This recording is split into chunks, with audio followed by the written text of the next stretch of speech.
TTS 76, 2007, labeling of garments. And remember I talk about the scope of the standard? It applies to the labeling of all garments offered for sale. It is applicable to the labeling of all types, whether made of textile, plastics, plastic-coated fabric, suede or grain leather, furs, or any combination of these, and that includes school uniforms, hosiery, neckwear, headgear, fashion gloves, mittens and mitts, cloth diapers, handkerchiefs, swimwear, and waterproof rainwear. Now, the previous standard spoke about accessories, but when the standard was revised, they specified hosiery, neckwear, headgear, gloves, mittens, and mitts. And what we are seeing is a whole new paradigm in terms of things like jewelry and accessories. There's a lot of fabric jewelry, fabric necklaces. Those have implications for use, wear, and care. So does the labeling standard apply to those? And as the standard is written in terms of the scope of this standard, it does not. Which takes me to something else. Do we always need a standard to prescribe, or should the market you are attempting to enter prescribe what you have to do? And that is what you're going to have to find out. And as I said to you, you got to make people earn their keep. Now, in terms of the requirements of the standard, there are 5 things that should be on your label. Repeat after me. 5 things that should be on your label. That way I know you're not sleeping. The first is fiber content of the fabric from which the garment or article is made. And we break that down a little. It must be labeled to show the fiber content by generic fiber name and the percentages by weight of each constituent fiber listed in descending order of predominance. What was I thinking? So 65% rayon, 35% polyester. The higher fiber content is listed first. If the product is made from one fiber, you may use the word all instead of 100. For example, 100% wool or all wool. The disclosure applies only to the fibers in yarns, fabrics, clothing, and other household items. If part of the product is made from a non-fibrous material, such as plastic, glass, wood, or leather, you don't have to include that on your label. That includes the contents of zippers, buttons, beads, sequins, painted designs, or other parts that are not made. So what I'm saying is, if you don't have to say what the zipper is made of. Now, that is important, though. So you have to, when you are purchasing your findings and notions, as I talked about the trim, you have to know, and you can segregate them. You have zippers that have cotton tape, and you have zippers that have polyester and or nylon tape, and you have to use them accordingly. But you don't have to label as such. So get that clear. I'm talking about labeling here. In terms of your construction requirements and the assessment for quality, you need to know what you're dealing with. Now, in general, fibers that are 5% or less need not be disclosed. And let me tell you where this is common. You have a lot of fabrics that have a little stretch. Some have more than others. The stretch comes from spandex. Now everything have to fit and fit tight. But if your spandex is 5% or less, you don't have to declare it. So it might be cotton and spandex, 97% cotton, 3% spandex. You can label your goods as 100% cotton. Anything less than 5% for purposes of the standard, not counted. Yeah? The next thing that must be on your label is the manufacturer's identification. Now, there I said in the identification of the manufacturer, importer, or retailer, and here's why. You may make goods on contract for another designer whose identification must be on the label, the person who is taking responsibility when it is offered for sale. So if you manufacturing for somebody who has a store in the mall and they have a TTBS number and they want their TTBS number on that label, that is fine. Just know that if there's a customer problem, they have the problem, not you. So the person taking responsibility for the goods at point of sale must be declared on the label. Now, if that sounds confusing, it doesn't have to be the person who made the garment. The retailer may be offering the garments under their particular brand name. And nowhere would your name appear on the label. And that's fine. Once you get paid, then you don't have responsibility to the customer. Yeah?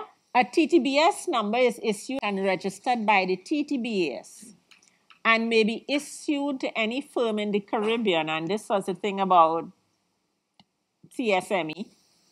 So it doesn't mean that you have to reside or manufacture in Trinidad to have a TTBS number.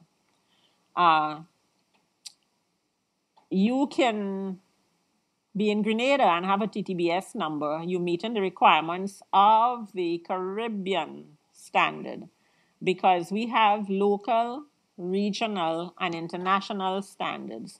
So you know we have cross-Q standards, yes? Or is that information? Caribbean Regional Organization for Standards and Quality is cross-Q, which is the umbrella body for all the standard bodies in the Caribbean. So we've been moving towards regional standards as opposed to the insular national standards. So if you are in Grenada or any one of the other islands, you can register for a TTBS number and comply with the labeling requirements because it holds good for all the other islands. Now, you may use your TTBS number instead of a name to satisfy the labeling requirement because the standard as written says name and address. Because when you registered with the TTBS holds the information so that let's say I have an issue and I call up the TTBS and I say, I have an issue, I want to contact TTBS 1616. They go to their database and they can give me name and contact information for the holder of the number. Now, what are the benefits of having a number? One, you wouldn't have to use two labels because, full name and address could take up one label by itself. So you can just use your TTBS number, okay? Country of origin, where the goods were made. Made in Trinidad and Tobago, made in Grenada, made in India, or wherever else. So I can be a manufacturer / retailer, or I could be a retailer or a designer with a TTBS number, have the goods made in India. A lot of people are doing that now, have it made offshore, but it carries my label with my TTBS number. But the country of origin would say made in India because the custom laws require that the country of origin be declared. And in the US, there's a joke about the go to jail form because many a contractor has ended up spending little time in jail or spending big money because of confusion on the label and the declaration of the country of origin. So it can have a TTBS number, but the country of origin is determined as where the garment was made. Size. So I said 3 things already that should be on there, right? Fiber content. What else? Manufacturer's identification. Country of origin. The next one is size. Now that is a whole different ball game. We have different approaches for size labeling. Could be body dimensions, for example, to fit waist 32 to 34, right? Or where you provide the product dimensions. Waist 36, inseam 40. You've seen that on jeans and men's trousers, yes? Or we have the ad hoc label sizes that say small, medium, and large with no reference to anything else. One size fits all. Free size is a new one. Size 6, 8, 10, and 12, and you don't know what it means. Large, small, large, and extra large. And that will depend on the manufacturer. And I think that is what Christopher was saying. There's no consistency. What you see, and this might sound strange, but it's true. A lot of smaller manufacturers, especially those who do staples, school shirts, school pants, lab coats, they buy one that's on the market. You need him to finish his story. Take it apart, and they make the pattern from that. So whatever problem was in that one is replicated. And then it's replicated and replicated. So you understand why the school pants don't fit? And why you buy a 10 one place and it was okay, and you buy a 10 someplace else and it either too big or too small. There's no consistency in the sizing. The fifth one is care instructions. And care instructions would be based on the fiber content and or the design in some cases. Because like I said, where you may have things like color blocking, where it may say dry clean only, that has nothing to do with whether the fiber can be washed or not, but has to do with the design. Labels containing care instructions must be attached permanently to the item. So what you see happening is sometimes there is a label attached to the neck and there's another label attached to the side with the care instructions. You've seen a lot of printed on labels now in terms of things like the fiber content, the manufacturer's ID, but the care instructions is on a fabric label stitched because it must be permanently affixed. Care labels must be attached so that they can be easily found when the product is offered for sale. If the product is packaged, displayed, or folded so that customers cannot see or easily find the label, the care information must also appear on the outside of the package or on a hang tag fastened to the product. Care labels must state what regular care is needed for ordinary use of the product. In general, labels for textile, wear, and apparel must either have a washing instruction or a dry cleaning instruction. Now, if either one is applicable, if it can be washed or dry cleaned, you don't need to put both. You can only put one. If the product cannot be cleaned by an available cleaning method without being harmed, and leather is one such, the label must so state. For example, if a product would be harmed by washing and or dry cleaning, the label must say do not wash, do not dry clean, or cannot be successfully cleaned. Leather requires specialized cleaning. And I don't know if anything has changed since last I looked, but we are not able to clean leather. And many a dry cleaner has had to offer redress to people who travel and buy leather jackets and take it to the dry cleaner. And because they think that they could treat it in the same way, like they think spot cleaning leather. You ever take a leather handbag and try to clean it with a damp cloth? And you know it has changed color? Mm-hmm.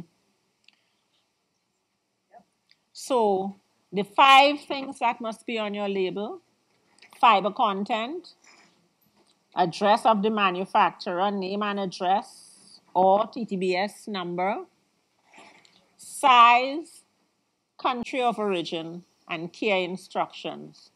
Those 5 things must be there. Why care labeling? The care labeling provides the public with enough information to know how to care for the clothing and textile products, and that includes jewelry.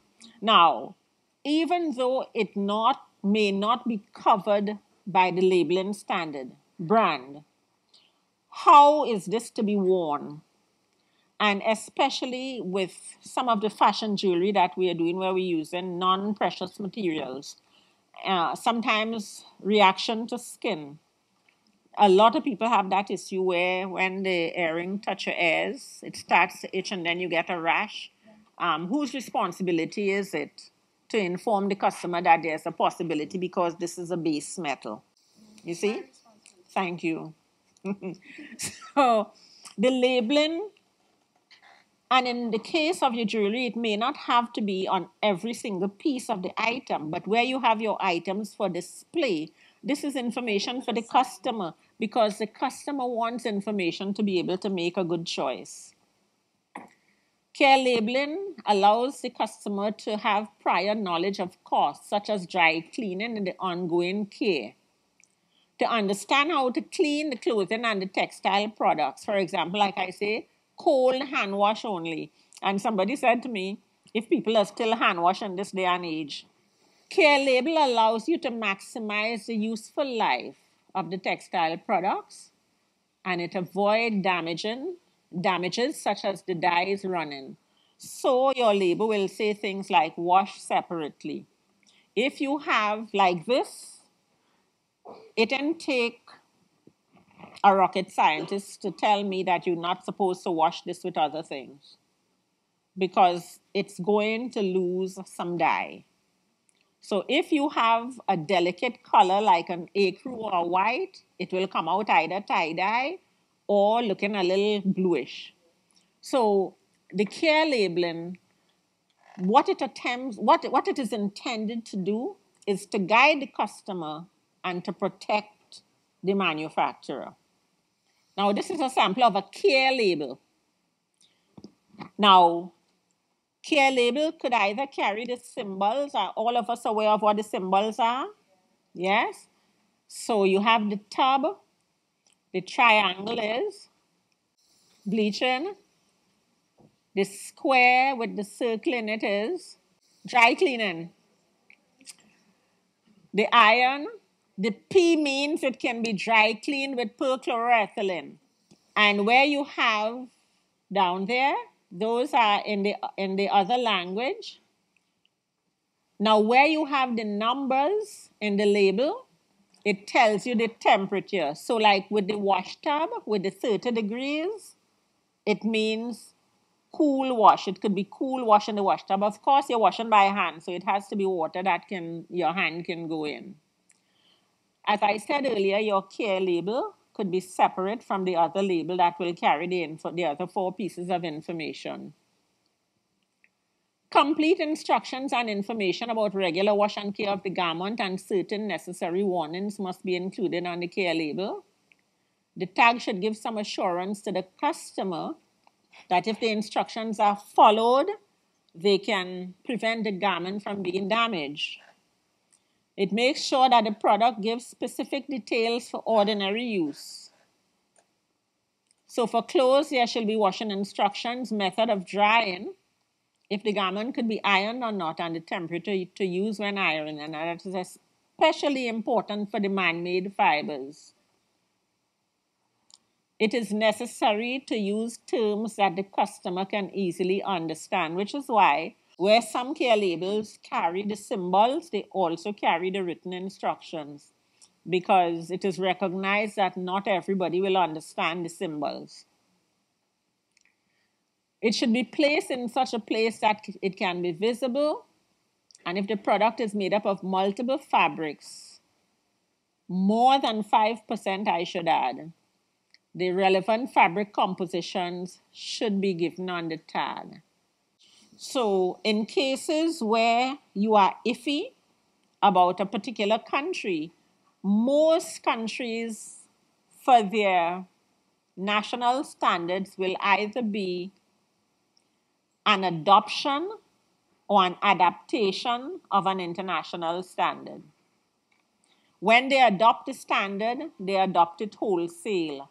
When they adapt it, they make some changes. So you find that for some things like standards, the ISO standards, we may make changes in terms of temperatures because we are different in that regard. The labels should also advise on how to properly clean the garments, how to avoid damage such as dyes running, and if hand washing is crucial to maximize the life of the garment, because that is what your care label does. Allow you to care for the garment in such a way to prevent damage and to ensure the life of the garment. Care labels will explain to the customer how much heat an item can withstand, if it can be put in a dryer or if it can be ironed. Now, the dryer symbol or the ironing symbol, if it cannot be ironed, there will be an X through it. If it cannot be bleached, there will be an X through the triangle. Many times the label will state that an item needs to be dried on a very cool cycle, like with your polyesters, or tumble dried. Know also that some fabrics cannot hold up under a lot of heat and may begin to melt. Now, I told a class that some of the polyesters we were in were actually made from recycled Coke bottles, and they thought that was so funny. But we know that's true, right? Recycled polyester has a lower melting point than the polyester that starts off from the chemicals. So a lot of the recycling, and that argument came up, that discussion came up when we were saying, we don't recycle here. And I say, because we don't know what to do with it. So we collect all of the bottles. What do we do with it? And I know there have been some initiatives to exporting them. How consistent we have been with that, I don't know. But in the countries where they are serious about recycling, they have found uses for these plastic bottles, and they are made into the recycled fabrics. The thing with the recycled polyester, as I said, the melting point is lower, so it does not stand up to heat very well. Your clothing labels allow the consumers to make an informed choice, and consumers will, believe it or not, look at the label to determine if they could provide the care required. Now, that may sound like a dichotomy, because I know there are some customers who definitely don't look at labels. They see it, they like it, they buy it, and it's when it doesn't perform well. And there was a case where this lady bought it was 100% cotton skinny jeans. She told me when she came with the bag and I opened it, the smell of the chlorine knocked me down. It started off as a light green jeans. It was white to the point where the label was bleached out. So I said, she went down to the people down at Point Lisa's to complain. So they sent her back here. So I asked her, well, how much bleach did you put in this? And she said, she cleaned the bathroom, she washed some clothes, and she still have some bleach left in the bottle. So that's to tell you how much bleach went in the clothes. The color was completely bleached out because she certainly didn't understand how to use bleach. And some of us think that you need to put bleach in everything that you wash. Now, the good thing was that the company refunded her the cost of her jeans, which they did not have to do, because she admitted she didn't even read the label. When I showed her the label was bleached out, she didn't even see that label.